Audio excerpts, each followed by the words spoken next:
I saw these clips I'm going to show now. It broke my heart. Like I literally was yelling, crying, and wondering why Christians are going through this. Why should people go through this? Because of their religion. Why would a, a group of people decide to do this and want everybody to follow one way? We need the US government, whether you guys like it or not. For everything now, I'm posting about Nigeria and what's going on. I am going to be tagging, putting Donald Trump's picture and UN. This is not fair. Listen to this speech. I don't want it to be short, please. Distinguished guest, I stand before you today a Nigerian. But more than that, I stand before you as a witness. For everything you're saying here, or you've said here, I'm a living witness. So today you are getting a tangible, concrete evidence from he who has been a victim. You, the American people, and indeed the conscience of the free world, have heard stories about Nigeria. You've heard about corruption, you've heard about misgovernance, you've heard about terrorism, and on the flip side, you also must have heard about our great sportsmen and musicians, our guys in the entertainment industry, and brilliant minds all over the world making global impact in sciences, in medicine, and every other area. My name is Frank Faga Uto. I'm from Yellowater, the very place where the massacre of last month took place. The village head of Yellowater today is my cousin Kumagajo. He succeeded my dad, who passed away in 2023. I'm a lawyer and a graduate of the law school of the Northumbria University School of Law in the northeast of England, Newcastle. But today I'm a graduate student at the University of Central Oklahoma. I've come straight from the heart of this unfolding tragedy. Last month, like I said earlier, over 200 people who are my friends, my family, my neighbors were brutally, gruesomely, in the most cruel manner, killed. But before then, every month, we do record 10, 20 deaths in the hands of these terrorists. But it has never been pronounced because we lived with it in the last 10 years. Last month was different because of the sheer number, the sheer size of what happened. 34 members of my family were annihilated. 34 members of my own immediate family.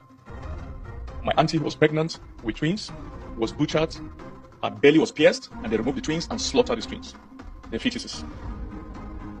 My friend who just came to the village that day, he spent 7 years studying pharmacy in the university and had graduated a year ago and had done his housemanship and came to the village and they killed him, that they burnt him to death in his room that night.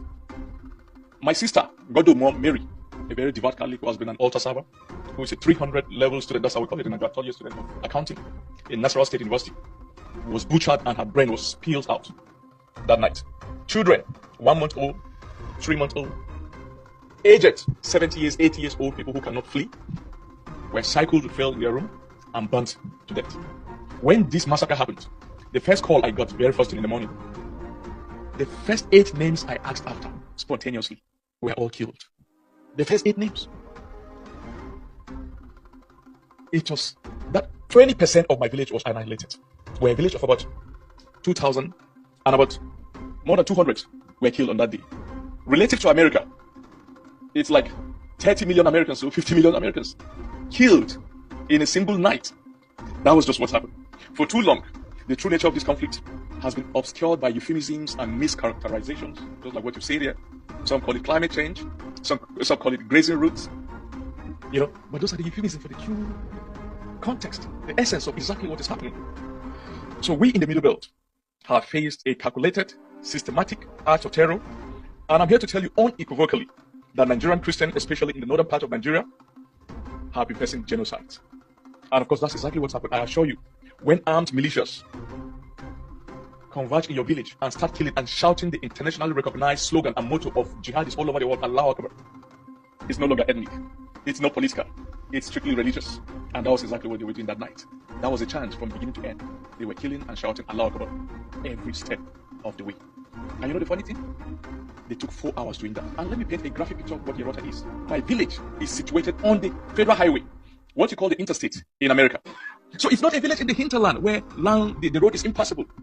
It's a village that is just 25 minutes drive to the state capital, Makurdi.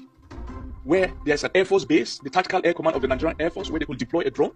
It's 25 minutes drive. And in Makodi, there's the presence of the 72 Special Forces Battalion of the Nigerian Army. And then the next capital, the capital of Nasarawa State, Lafia, is placed 51 kilometers away from my village. So we are sandwiched by two capitals, state capitals, on the highway, on the interstate. And these terrorists operated for 4 good hours, burning everybody in the village. That points exactly to what has been an established fact: state complicity. Distinguished audience, the Nigerian government, despite its pronouncement, has demonstrably failed to defend us. Time and again, when our villages are attacked, help is either non-existent or deliberately arrives too late. Worst, when our young men, driven by desperation to protect their families, organize themselves in self-defense, they are often met not with support, but with arrest and detention by the very authorities who should be protecting them, leaving our communities even more vulnerable. This is not just neglect, it is active disarming of the victims. Therefore, I stand you today to make an urgent, fervent plea, a plea for the conscience of America and the global community.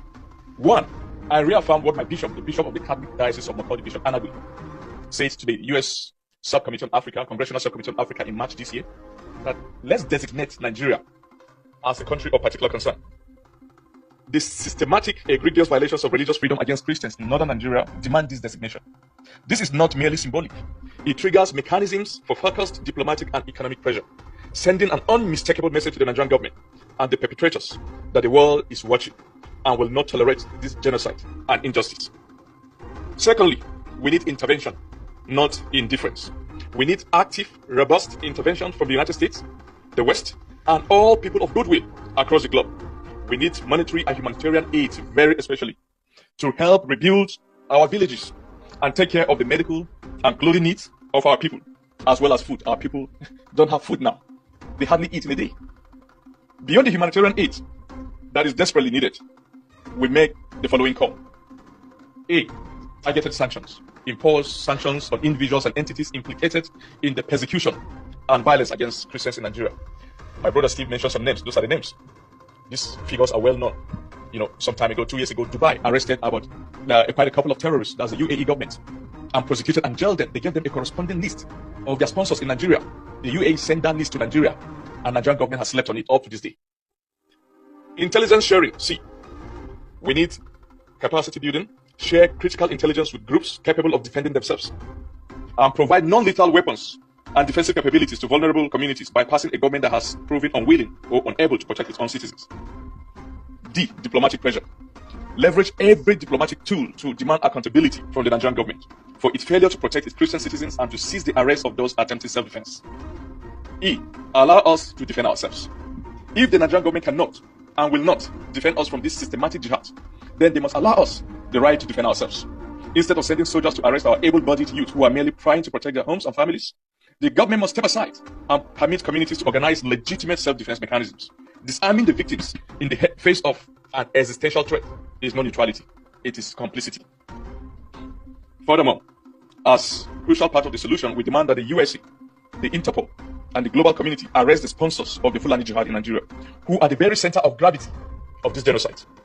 Those sponsors are well known to the US, to Nigeria, and the Interpol, and they are among the top echelon of the Nigerian political, business, economic, and traditional institutions. They must be prosecuted before the International Criminal Court, ICC, for crimes against humanity. This is not merely about justice for the past, it is also about dismantling the machinery of terror that continues to threaten our existence. My people are resilient, we are resourceful, but we are also systematically slaughtered. We are not asking for an army to fight our battles, but for the fundamental right to protect our lives, our families, and our faith in the face of an existential threat that the state has failed to address. The price of continued inaction, of polite diplomacy that ignores the brutal reality on the ground, will be paid in Christian blood. Let us not allow history to record that when Yerwata, my village, when Benue State, my state, which is made up of 98% Christians, and when Nigerian Christians are persecuted by these murderous jihadists, the world turned a deaf ear.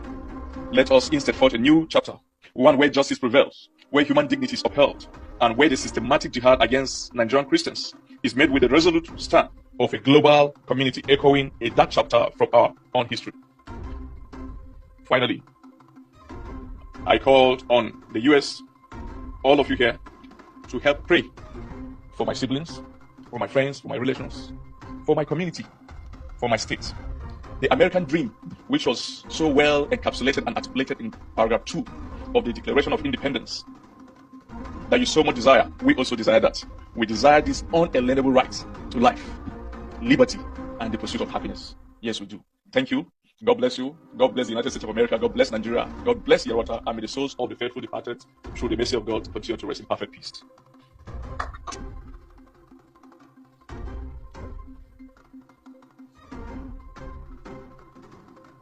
We produced a 28-minute short documentary on the massacre in Yellowwater. And